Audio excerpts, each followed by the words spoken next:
Is she to be buried in Christian burial, that willfully seeks her own salvation?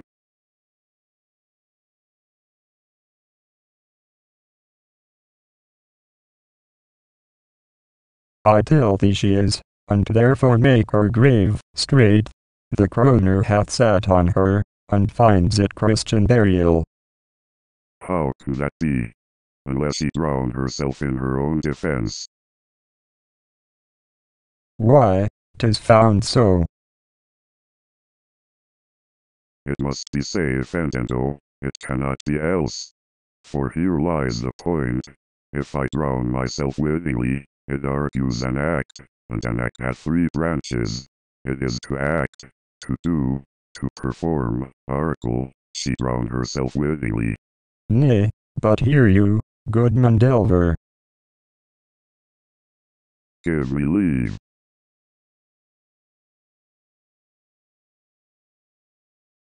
Here lies the water, good. Here stands the man good. If the man go of this water and drown himself, it is willy-nilly he goes, mark you that. But if the water come to him and drown him, he drowns not himself.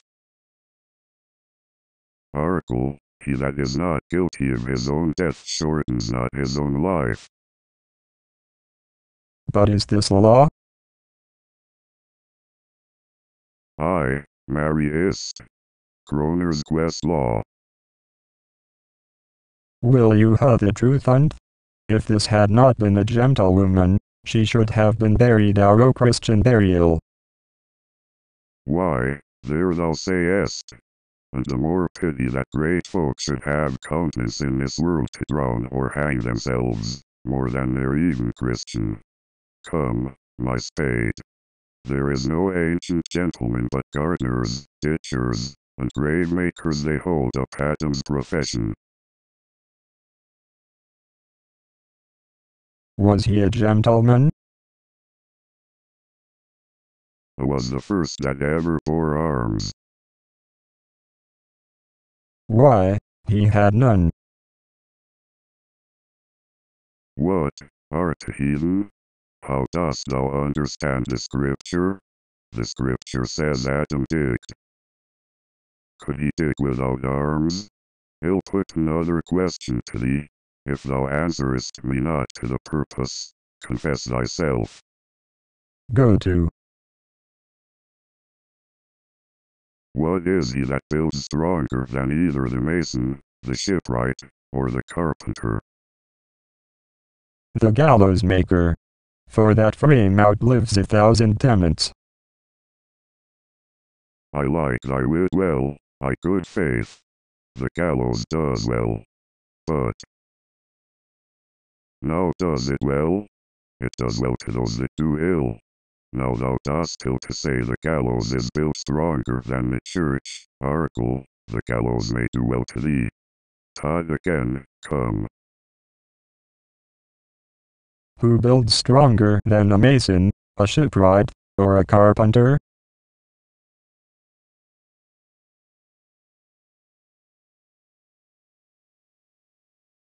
I, tell me that to unyoke. Mary, now I can tell. Tot. Mass, I cannot tell.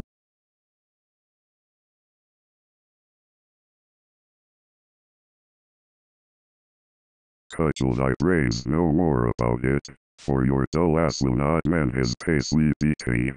And when you are asked this question next, say a grave maker. The houses he makes last till doomsday. Go, get thee to Yaffin, fetch me a stoop of liquor. In youth when I did love, methought it was very sweet.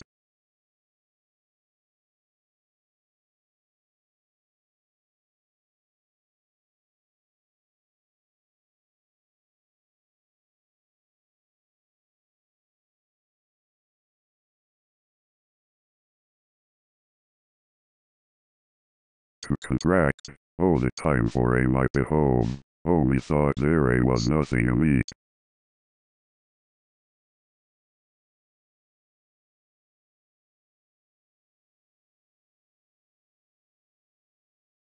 Has this fellow no feeling of his business, that he sings at grave making?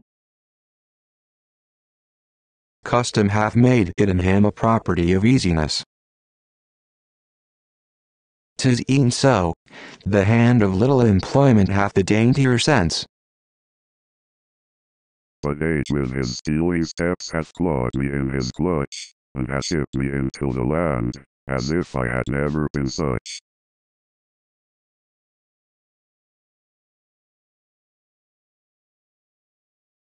That skull had a tongue in it, and could sing once. How the knave I owls it to the ground, as if it were Cain's jawbone that did the first murder. This might be the pate of a politician, which this ass now reaches, one that would circumvent God, might it not? It might, my lord. Or of a courtier, which could say, Good morrow, sweet lord, how dost thou, good lord? This might be my lord such a one, that praised my lord such a one's horse, when he meant to beg it, might it not? Aye, my lord. Why e'en so, and now my lady worms, chopless, and knocked about the massard with the sexton's spade. Here's fine revolution, and we had a trick to see it. Did these bones cost no more the breeding, but to play at log gats with them? Mine ache to think on't. A pickaxe and a spade, for a shrouding sheet, oh a pit of clay for to be made for such a guest as meet. Whose grave's this, sirrah? Mine, sir. Oh a pit of clay for to be made, for such a guest as meet.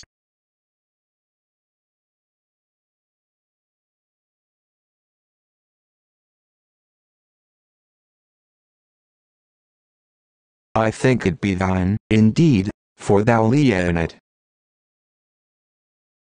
You lie out on't, sir, and therefore 'tis not yours.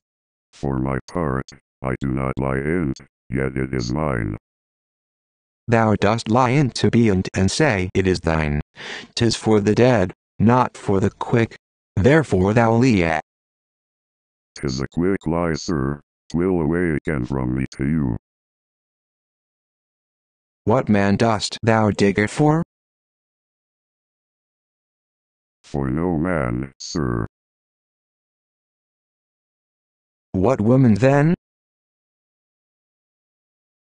For none either. Who is to be buried in it? One that was a woman, sir, but, rest her soul, she's dead. How absolute the knave is! We must speak by the card, or equivocation will undo us.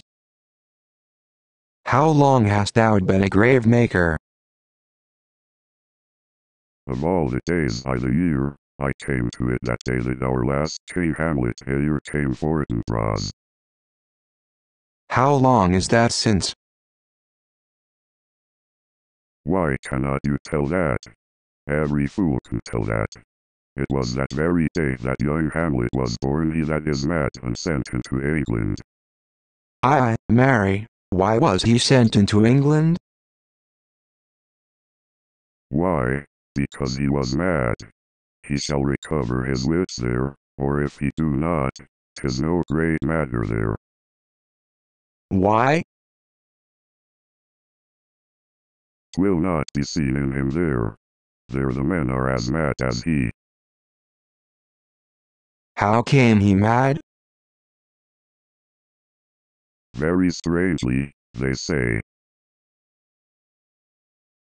How strangely? Faith, he with losing his wits. Upon what ground? Why, here in Denmark.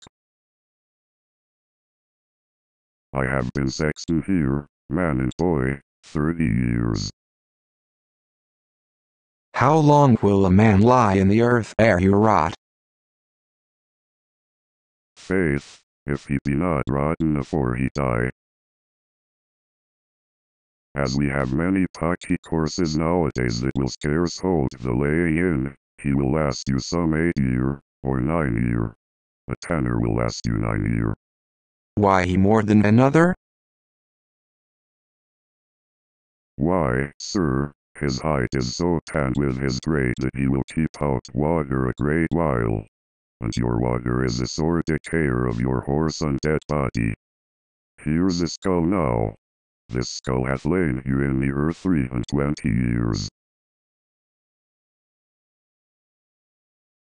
Whose was it? A horse and mad fellow's it was. Whose do you think it was? Nay, I know not. A pestilence on him for a mad rogue.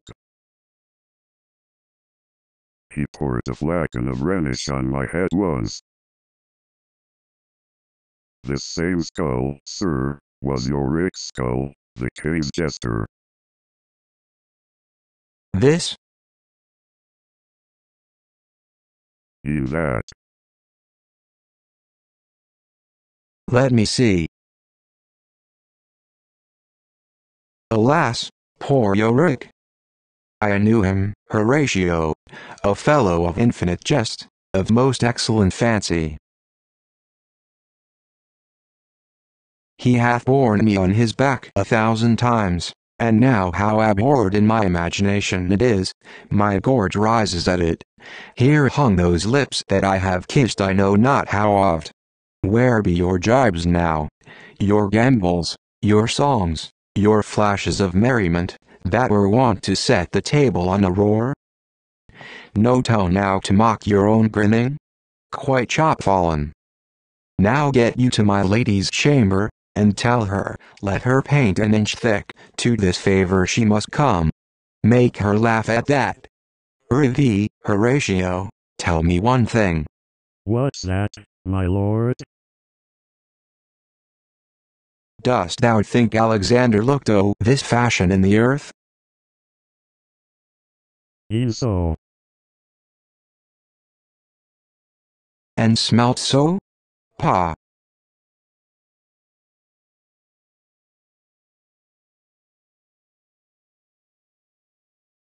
E'en so, my lord. To what base uses we may return, Horatio. Why may not imagination trace the noble dust of Alexander till he find it stopping a bung hole? Clear to consider, too curiously to consider so. No, faith, not a jot. As thus, Alexander died, Alexander was buried, Alexander returneth to dust. The dust is earth, of earth we make loam, and why of that loam whereto he was? Ted might they not stop a beer barrel? Imperious Caesar, dead and turned to clay, might stop a hole to keep the wind away. Oh, that that earth which kept the world in awe should patch a wall to expel the winter's flaw. But soft a while. Here comes the king, the queen, the courtiers. Who is this they follow? And with such maimed rites? The course they followed it with desperate hand fordo its own life. 'Twas of some estate. Couch we a while and mark.